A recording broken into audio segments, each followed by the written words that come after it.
man nag dama am problème boo xamante ni daal xom foo koy nettree ndax sama jabar ci boppam boo xam te ni moo ko takk ñu sëy bu am benn doom nalof ni depuis Korité ba léegi dafa nu war jaaxal ci kër yi ndaxte chaque guddi su ma tëddee ba jub bëgg a dem ci toilette yi ma xoolee du ma ko gis man du ma ko gis ci ko lal dama koy wër ci kër gi dugg fu ne neewu tale fu ne du ma ko gis téléphone am fa la koy bàyyi lépp fa la koy bàyyi teel ji dara du fa tubbee pour dara mais daal du ko gis ci ko lan su ma bëggee tuuti di ko xaar ni xaarawu tëdd xaar ko ba mu yoon tëdd jàppante ay nelaw su ma yeewoo ci guddi yi su ma xoolee naa fa gisaa mu tëdd sama wet comme nu mu tëddee woo mbir mi jaaxal ma wax naa mun ma ko ma wax xooxo affaire bi fu may wax ak yéen ni problème bu rëy la indi sama diggante ak moom ndax du toog bis bu nga ko dul def léegi dama xam man maa am problème wala loolu noonu dëgg la parce que man xaw ma parce que moom ci boppam nee na ma loolu am moom mi ci léegi bi tamit leer na ma ni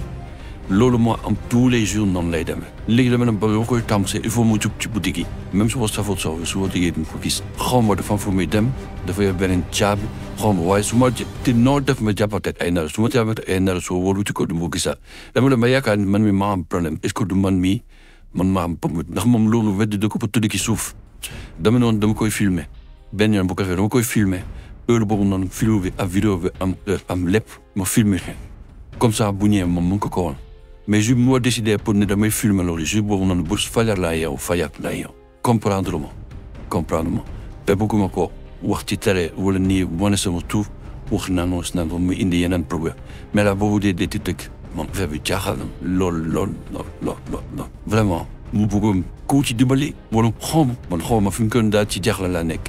li mu si tool daal mooy au début dama yaakaaroon ni day génn dem di defi leneen waaw au début loolu laa xalaatu waaye ba léegi di gis portable ma yëpp soo fay bàyyi léppam fa la fay bàyyi daal man daal sama xel dafa tey parce que dafa ñu toll nii ñemeetu ma ko ci dëgg ñemeetu ma ko man waaw ñemeetu ma ko waaw depuis Korité nag la ko commencé depuis après Korité ba léegi mais fu muy toll nii xëy na sax yàggoon na ko waxee mu su bàyyi xel mais depuis Korité laa commencé di ko bàyyi xel donc affaire yu dëm ak yooyu noonu man yooyu du sama affaire góob ma ko mais ak lii nii muy def nii lii